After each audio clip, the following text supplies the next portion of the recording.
Padre Fábio, somos um casal de segunda união, ambos fomos casados na igreja anteriormente e vivemos situações semelhantes em nossos casamentos, como traição, desrespeito, inveja, entre outras coisas. Eu e minha atual esposa nos conhecemos há 6 anos e somos casados no civil. Somos excomungados pela igreja. Não podemos participar da comunhão com os cristãos. O que questiono, padre, é: será que Deus é tão cruel assim? Será que teremos que mudar de religião para enfim nos unirmos em matrimônio abençoado por Deus? Nós admitimos que erramos, nos arrependemos por termos nos casado anteriormente e procuramos levar uma vida cristã acima de tudo. O questionamento que fica é: se a igreja edificada por nosso Senhor Jesus Cristo é baseada no amor e no perdão, por que não somos perdoados? Padre, o senhor acredita realmente que Deus é tão impiedoso assim? Darlan Carrião. Darlan, meu filho, você está com uma visão muito pessimista. Primeiro que você não está excomungado, né? Essa expressão não cabe aqui. Estar excomungado é estar fora da comunhão com a igreja, não é a comunhão, sacramento da Eucaristia. Muitas pessoas estão privadas do sacramento da comunhão, mas nem por isso estão excomungadas, isto é, fora da comunhão. Não. Antes eu estava na comunhão e agora não estou mais. Isso não existe no caso de vocês. Mesmo porque a igreja trata com muito carinho, com muito respeito e tem procurado criar cada vez mais um espaço para que os casais de segunda união possam voltar à participação, ainda que tenha uma privação da Eucaristia. Mas veja bem, você está privado da Eucaristia, mas você não está privado da celebração eucarística. Você não está privado de ouvir. A palavra de Deus é a presença real de Jesus. Você não está privado desta vida em Jesus. Então é só uma questão de reinterpretar a sua situação, porque pelo que eu percebo, você está totalmente equivocado. Você não está excomungado. Então, a Canção Nova já tem de vez em quando uns encontros para casais de segunda união, não tem? Entre em contato conosco aqui, venha fazer um encontro com a gente. Quem sabe na sua paróquia você não tenha este movimento. E talvez por isso você tenha essa visão tão equivocada. Mas existe um espaço para você na igreja, meu filho. Muitos casamentos não dão certo, a gente sabe. Às vezes, quem sabe, vale até a pena investigar um pouco o seu antigo matrimônio e o matrimônio da sua esposa, da sua atual mulher. Quem sabe vocês tenham condições até mesmo de entrar com um pedido de nulidade. Muitos casamentos não aconteceram. Você sabe que isso é um fato que precisa ser esclarecido, né? Muita gente fala assim: ô padre, celebra o meu casamento para mim. Deus me livre, não posso me casar com você. Né? Padre não celebra casamento de ninguém. Quem celebra casamento são os noivos. São eles. Vai ter um aprofundamento para casais de segunda união? Sempre tem. Então entre em contato com a Canção Nova para você ter essa informação. Mas volto a dizer, quando eu vou para um casamento, como padre, eu vou para presidir em nome da igreja, mas os celebrantes são o noivo e a noiva. São eles que celebram a união. São eles que celebram o casamento. E por isso que precisa ter vários elementos para que esse casamento seja válido. Não pode ter erro de pessoa. O que é erro de pessoa? Você casou com uma pessoa que mentiu o tempo todo para você, que ocultou aspectos importantes da personalidade.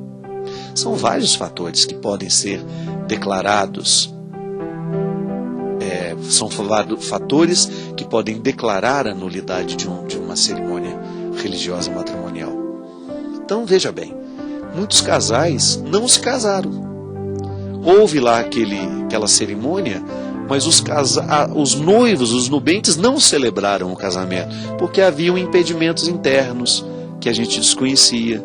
Então, a gente preside muitas cerimônias. Se são válidas ou não, eu não posso dizer.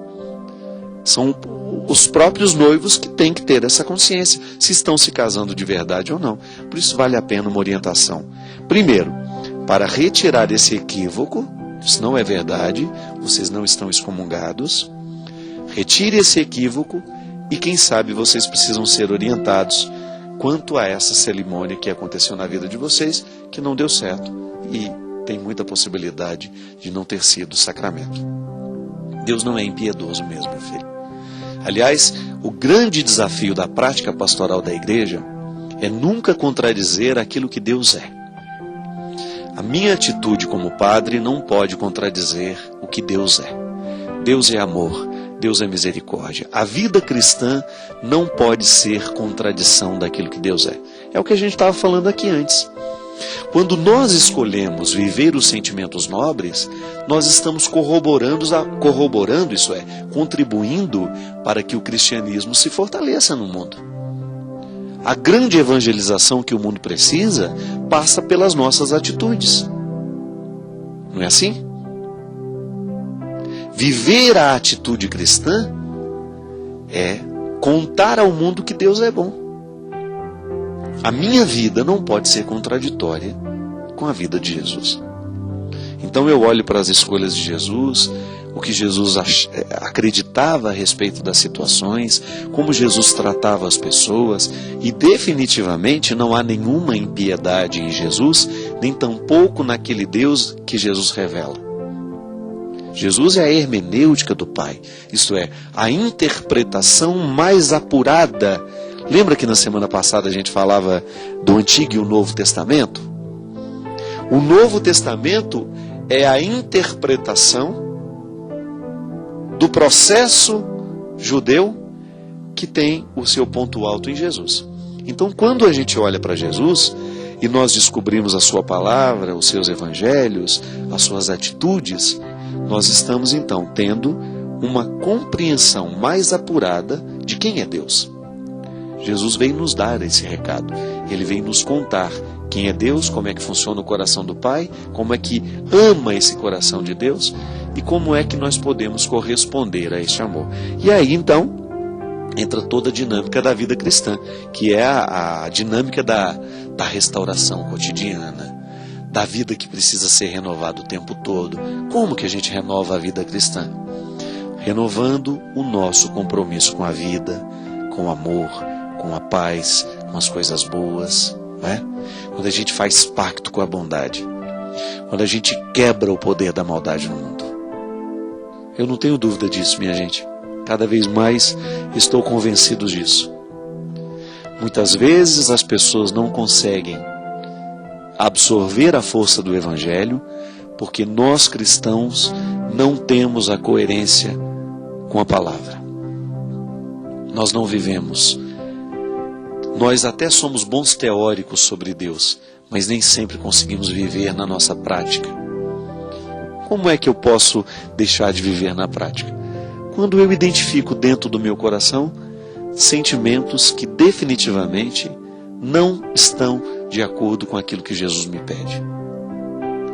Quando eu permito que o meu ciúme me transforme numa pessoa má, quando eu permito que sou motivado por sentimentos mesquinhos, quando eu promovo a derrocada do outro, quando eu sou injusto, quando eu faço uma fofoca.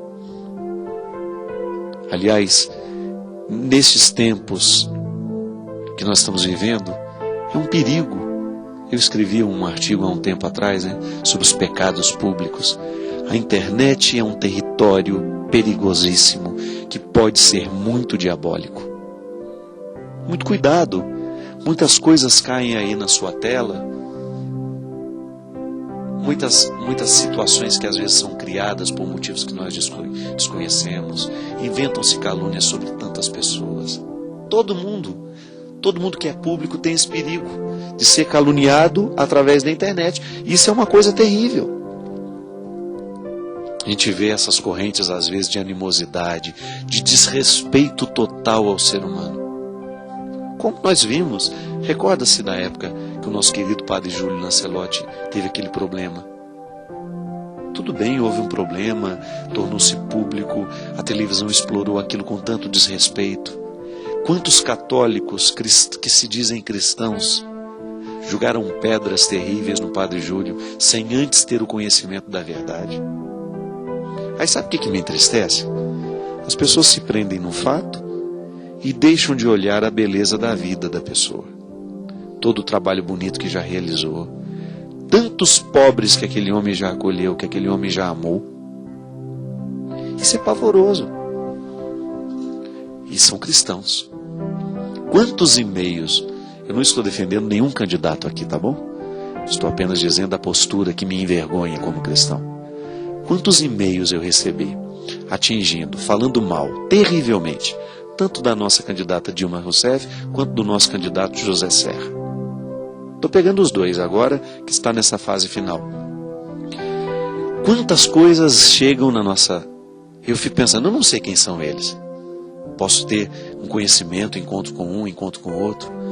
Agora, o que chega muitas vezes para nós é um resultado de um processo de ódio que não justifica. Será que é preocupação com o Brasil mesmo? Ou é apenas um jeito de nós expormos o nosso ódio com elegância? Eu tenho medo disso. Às vezes nós nos escondemos por trás de uma causa que a gente julga nobre e nós julgamos todo o podre que nós temos dentro de nós a partir daquela situação. Quantas calúnias você já viu? Não sei se você já sofreu na sua pele. Mas quantas pessoas são terrivelmente caluniadas no nosso meio? Eu me recordo, minha gente, que eu ficava tão assustado, porque agora eu não tenho tanto um trabalho pastoral de paróquia, de comunidade, como eu tinha em outros tempos na minha vida.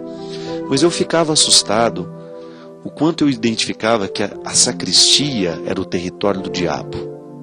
Por quê? Porque eu nunca vi tanta gente fofoqueira, criando contenda, entre os próprios grupos de liturgia que eu acompanhava.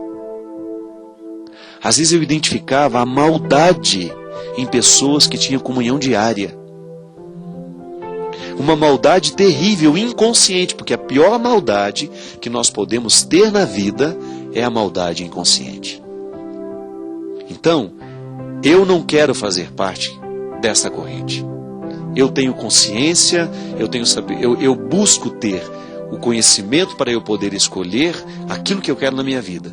Eu não quero no meu computador essa teia de ódio que está tomando conta, que está fazendo com que homens e mulheres de valores se comportem como gente que esparrama o ódio pelo mundo. Não foi Jesus que disse que a gente tem que amar os nossos inimigos?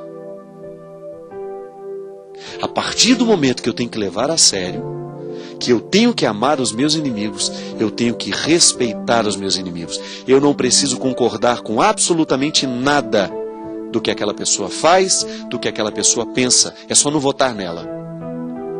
Agora, eu não tenho o direito de usar do meu espaço, da minha comunicação pessoal, para poder fazer o ódio chegar pelos lugares. Você sabe por que eu fico às vezes preocupado? É porque eu me coloco no lugar da pessoa. Você já imaginou como deve doer para a pessoa que sofre o tempo todo essas agulhadas? Como deve ser duro para o coração das pessoas? Eu lembro do Padre Júlio. Eu me recordo e eu ficava pensando, assim como lembro de tantos outros padres que também passaram pelo mesmo processo. Erraram, tiveram um momento de erro, mas depois o erro se transforma numa vitrine onde todo mundo vai julgar as suas pedras e os seus ódios. Isso é uma maneira que a gente tem inconsciente, minha gente, de nos escondermos de nós mesmos. Porque o outro é um espelho onde a gente se enxerga. Eu tenho que viver o meu cuidado pessoal para ser a favor da vida, para não deixar que a vida morra do meu lado, para cuidar de quem está precisando de mim, para eu me comprometer cada vez mais com a justiça social do meu país, com as pessoas que precisam de mim, com as pessoas que estão diretamente ligadas ao meu trabalho, para eu não ser alguém que vive humilhando os outros. Não quero. Você também pensa que você tem o seu espaço, que você é o responsável por diminuir o ódio que está aí ao seu lado. Você não mandar essa corrente de ódio para frente. Por quê? Porque você é cristão. Você pode denunciar, você pode ter todos os seus valores e lutar por eles, mas não agrida. Você não precisa destruir ou atentar contra a verdade pessoal de alguém que você nunca viu.